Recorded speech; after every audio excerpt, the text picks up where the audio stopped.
আসসালামু আলাইকুম। আইফোনের লক স্ক্রিনে এরকম কাস্টম টেক্সট বা নিজের নাম কিভাবে অ্যাড করবেন। আমরা কিন্তু এর আগে ফোকাস মোডের মাধ্যমে এই কাজটা করতাম, বাট এখন iOS 26 আপডেট হওয়ার পরে এটা সম্পূর্ণ নতুনভাবে সেট করা যাচ্ছে এবং কোনো ফোকাস মোড দরকার হবে না। জাস্ট জেনারেল যে মোডটাই আছে আপনার ফোনে সেই মোডেই আপনি এটা অ্যাড করতে পারবেন। তো এটা অ্যাড করার জন্য আমরা প্রথমে চলে যাব আইফোনের সেটিংস থেকে আমরা চলে যাব জেনারেল অপশনে। জেনারেলে যাওয়ার পরে এখানে অ্যাবাউট অপশনে যাব এবং এখানে একবারে উপরে দেখতে পাচ্ছেন নেমের অপশন আছে। তো আপনি এখানে আপনার নাম বা আপনার পছন্দের যে নাম আছে সেটা কিন্তু অ্যাড করতে পারবেন। তো আমি এখানে আইটেক মামুন দিয়েছি এবং এখান থেকে ওকে করে দিলাম।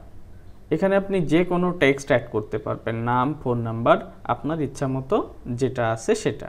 দেন এখন আমরা এখান থেকে ব্যাক করব। এখন ব্যাক করার পরে আমাদের লক স্ক্রিন পেজে আসব, উপর থেকে নিচে অর্থাৎ নোটিফিকেশন প্যানেলে। এখানে আসার পরে আপনার এখানে যদি নোটিফিকেশন শো করে তাহলে নোটিফিকেশনগুলো আপনি ক্লিয়ার করে নেবেন।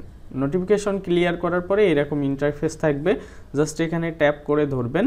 ধরলে নিচে দেখবেন যে কাস্টমাইজ অপশন আছে। কাস্টমাইজ অপশনে আপনি ক্লিক করবেন এবং এখানে দেখেন অ্যাড ওয়াইজেটস দেওয়া আছে। যদি আপনাদের এটা ছোট থাকে তাহলে কিন্তু এই ওয়াইজেটসটা এখানে থাকবে, নর্মালি এইখানে থাকবে।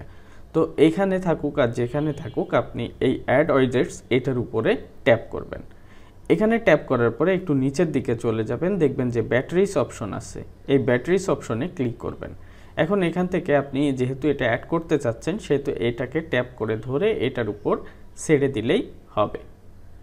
আপনি চাইলে এটাকে কাস্টমাইজ করে ডানে বামে সরিয়ে নিতে পারবেন। তো আমি এখানে রাখলাম, দেন এখান থেকে সাইডে ক্লিক করলাম। এখন এখান থেকে আমি ডান অপশনে ক্লিক করব। এখন আপনার কথা হলো যে আপনি এই লেখাটা কোথায় রাখবেন, উপরে নাকি নিচে। যেখানে রাখতে চান সেখানেই রাখতে পারবেন, এটাকে কাস্টমাইজ করা যায়। দেন এখান থেকে আপনি ডান অপশনে ক্লিক করবেন। ডান অপশনে ক্লিক করার পরে আপনার এটা অ্যাড হয়ে যাবে। তো দেখুন আমার লক স্ক্রিনে কিন্তু আমি যে নামটি সেট করেছি সেটা অ্যাড হয়ে গেছে।